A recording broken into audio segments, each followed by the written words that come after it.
3 mistakes to avoid if you are just getting into homeschooling or feeling a little overwhelmed and just looking for some problem-solving tips.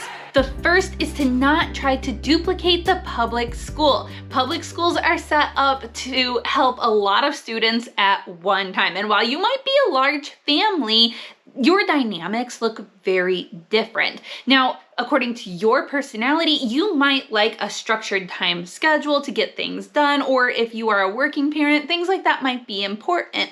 But you don't need to feel like you have to do it the way that the school does it. You don't have to have desks. There are plenty of homeschoolers that don't even have a homeschool space to store their things, and they keep things very minimal. Do what works best for you and your family. You'll learn what that looks like over time, but until then, just try to relax. And if you're getting stumbled up on some of these things, stop them and try something else. Number 2, don't give up.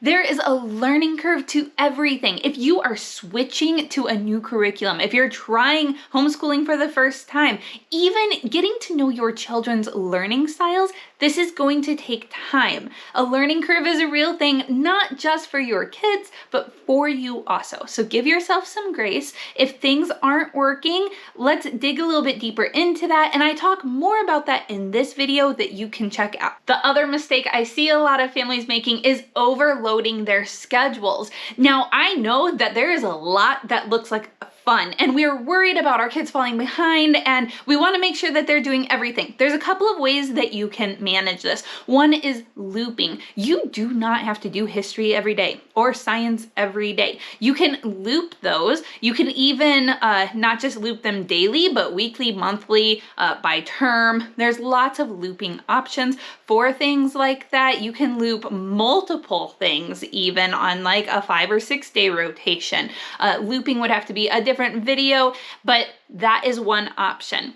If you are afraid, you have found these wonderful curriculums and you want to get to them, make a wish list, a future wish list of curriculums you would like to look into in the future. Write it down so that you can get it out of your mind and know that we're going to try this now. In the future, we can try that if we need to. Sometimes just making that list really helps. You also don't have to do everything. In fact, it is very important to say no to even good things. Leave time and gaps in your schedule so that your children can pursue their own interests, so that you have time to play games and be a family, to go on that hike, to hang out with friends, rather than just maybe like a co-op where it's set and it's set on maybe somebody else's priorities. What is your family's priority? What is your why for homeschooling and your mission for homeschooling? These are important things to consider when really setting up your homeschool and when reevaluating the things that you are going through. Here's the video that I referenced that you might want to go check out next, or perhaps another one you would be interested in.